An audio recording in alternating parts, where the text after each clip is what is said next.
Hi, my name is Ellie Cook, and I'm in 7th grade. The book I read is called Between the World and Me. The author of this book is Ta-Nehisi Coates. This book is a non-fiction autobiography and biography. The narrator speaks in first-person subjective point of view.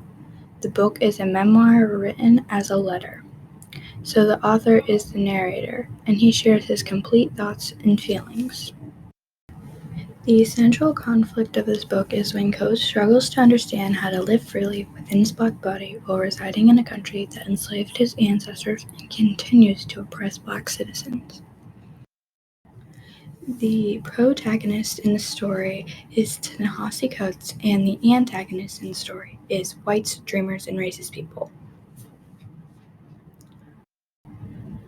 The setting of the book is Baltimore, Maryland.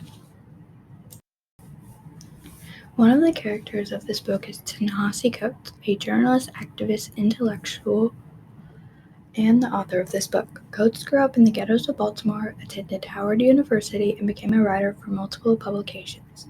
Most of his intellectual development took place at Howard, where he studied history and the great black writers of the past and this age.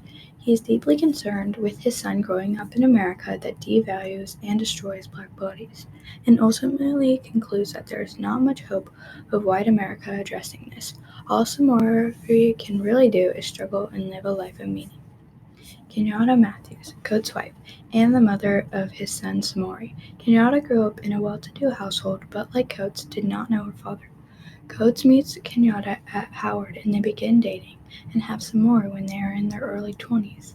They live in Brooklyn and Paris. Kenyatta is fascinated with Paris and travels there when she turns 30. Another character is Samori Coates, Coates' son, to whom the book is addressed to. He was named for a man who resisted French colonizers. Samori is 15 when the book is written. He has grown up in a privileged and intellectual household, but is still coming to terms with what being a young black man in America means. Prince Jones, a classmate of Coates at Howard, was killed by the Prince George County Police as a young man. Prince was handsome, charming, intelligent, and from a privileged background. None of this could save him, though. Coates writes from the destruction of his black body. The last character I'm going to be talking about is Paul Coates, Coates' father. He was a member of the Black Panther Party and was a voracious reader. He was hard on his son, but taught him how to navigate this difficult life.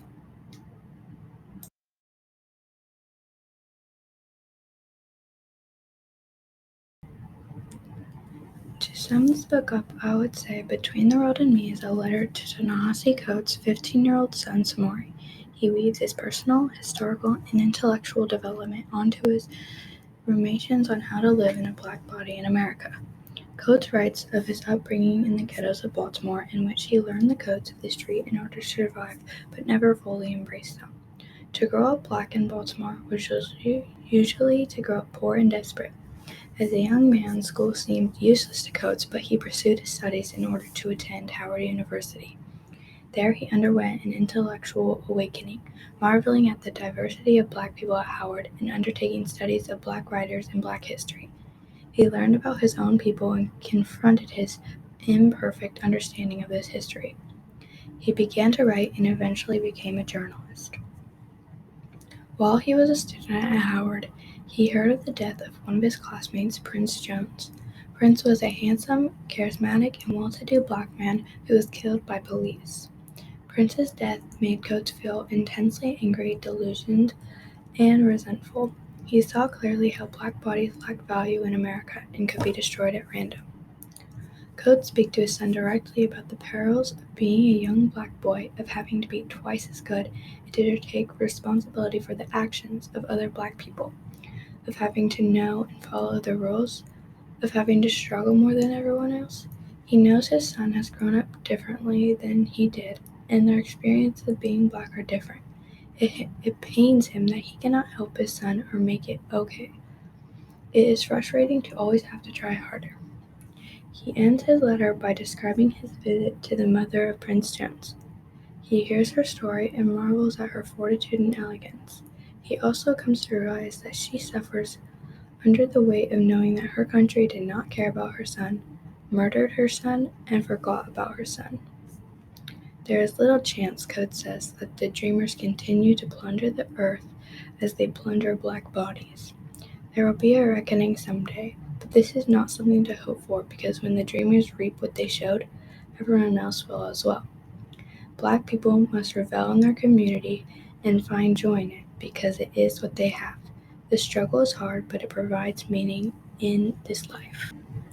My first reaction to the book is that it was boring in some ways, but interesting in the rest. I usually don't read books like this, so it was definitely a change. The author was definitely successful at opening my eyes to a different perspective and showing me what it was like to be a black person in the US and to be in a constant state of danger. I recommend this book for young adults and people in high school because it is quite complicated and not very easy to read. I struggled to read it at first, but after reading more of it, it became more interesting.